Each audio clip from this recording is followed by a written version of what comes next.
Assalamualaikum warahmatullahi wabarakatuh. A'udzubillahi minasyaitonirrajim. Bismillahirrahmanirrahim. Alhamdulillahirabbil alamin.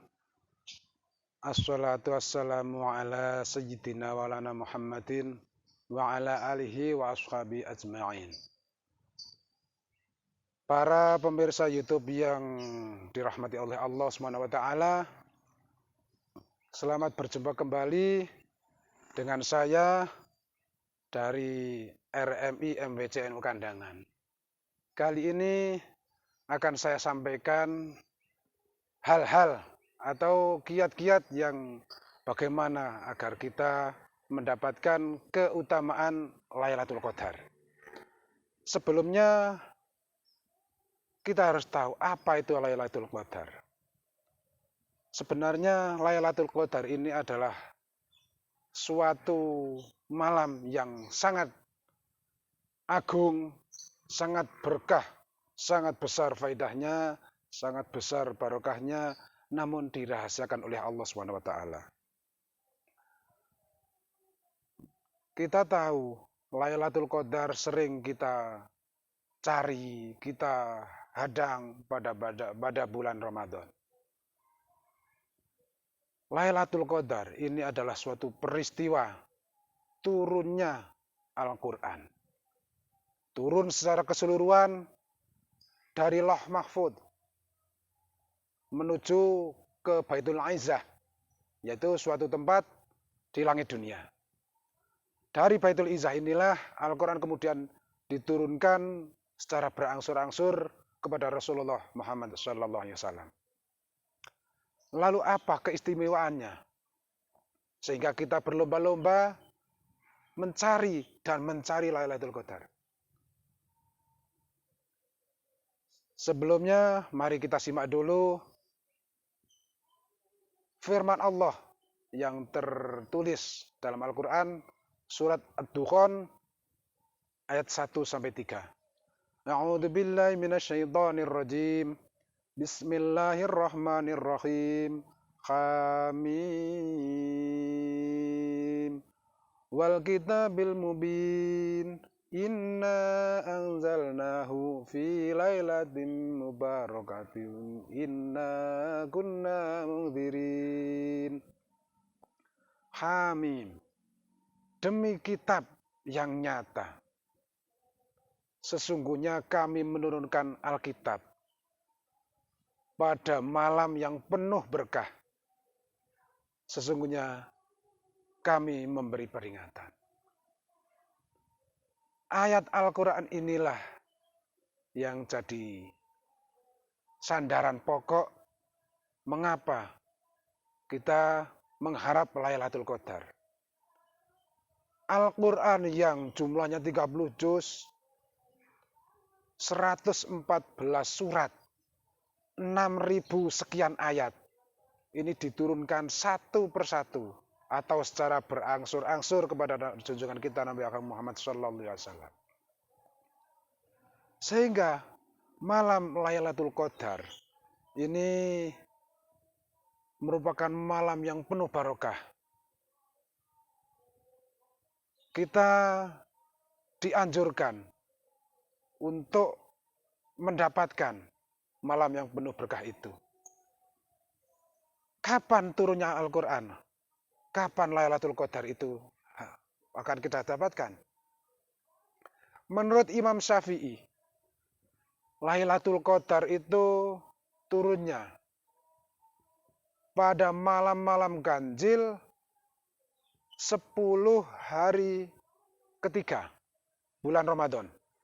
Artinya tanggal 20 ke atas. Ini menurut Imam Syafi'i. Keistimewaan yang akan kita dapatkan ini karena pada malam hari itu jika kita mendapatkan Lailatul Qadar, pahala amal ini satu kali ibadah yang kita lakukan akan lebih besar. Pahalanya lebih banyak dan lebih mulia dibanding 83 tahun atau 1000 bulan. Sering kita dengar ayat Al-Quran yang sering dibacakan oleh ustadz, oleh para guru ngaji. A'udzubillahi minasyaitonirrajim. Inna anzalnahu fi lailatul qadar. Wa ma adraka ma lailatul qadar. Lailatul qadri khairum min alfi syahr.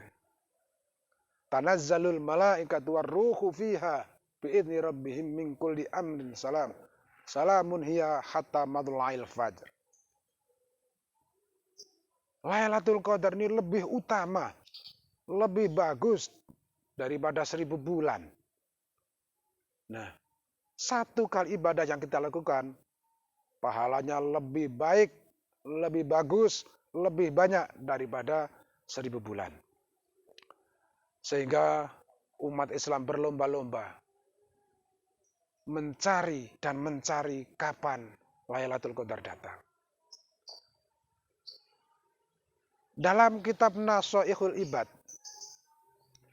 disebutkan Allah merahasiakan 6 hal dalam 6 perkara. Pertama, Allah merahasiakan keridhoannya pada tingkat ketaatan manusia. Yang kedua, Allah merahasiakan kemurkaannya pada kemaksiatan. Yang ketiga, Lailatul Qadar dirahasiakan pada bulan Ramadan. Yang keempat, seorang wali dirahasiakan di tengah-tengah sebuah komunitas manusia. Yang kelima, kematian ini dirahasiakan pada usia. Dan yang terakhir adalah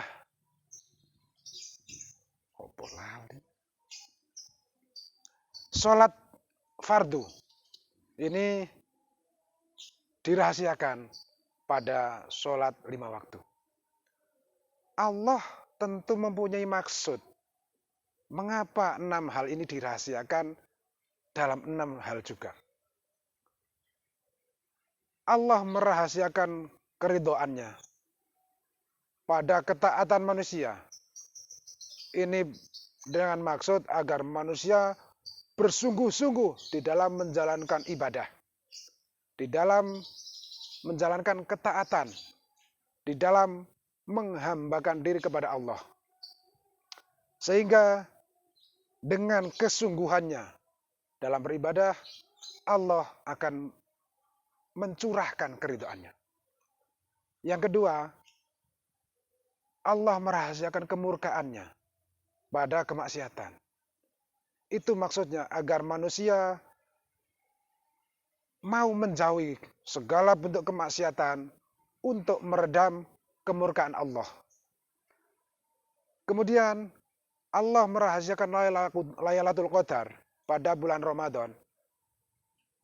Ini dimaksudkan agar manusia benar-benar bersungguh-sungguh taqarrub, mendekatkan diri kepada Allah untuk meraih barokah dari Lailatul Qadar tersebut dengan melakukan berbagai bentuk ibadah.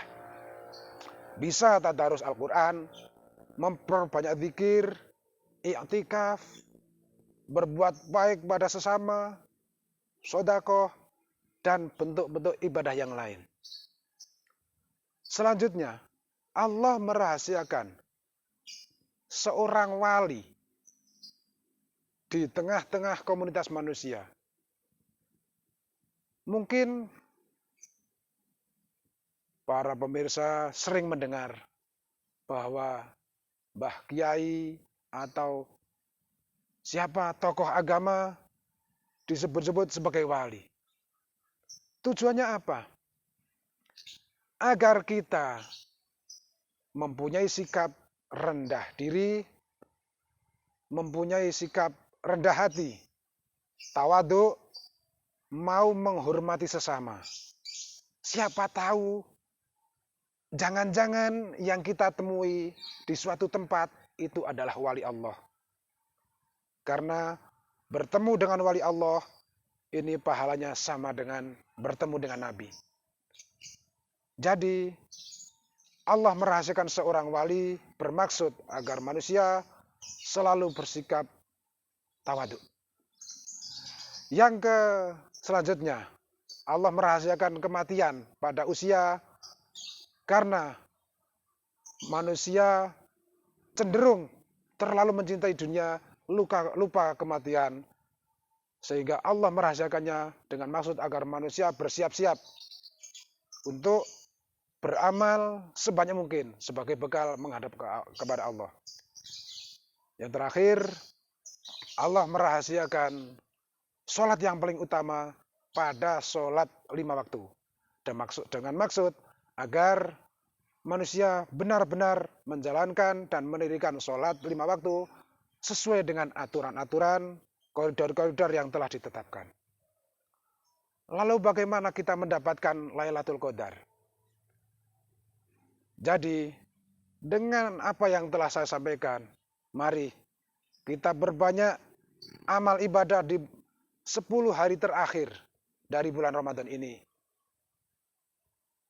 Siapa tahu ketika kita menjalankan suatu amalan ibadah, bertepatan dengan Allah menurunkan Lailatul Qadar.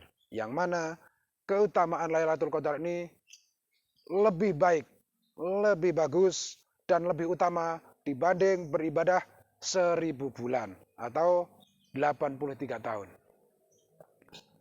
Maka dari itu, mari kita sama-sama berdoa, semoga apa yang kita lakukan di bulan Ramadan ini mendapatkan hidayah dari Allah.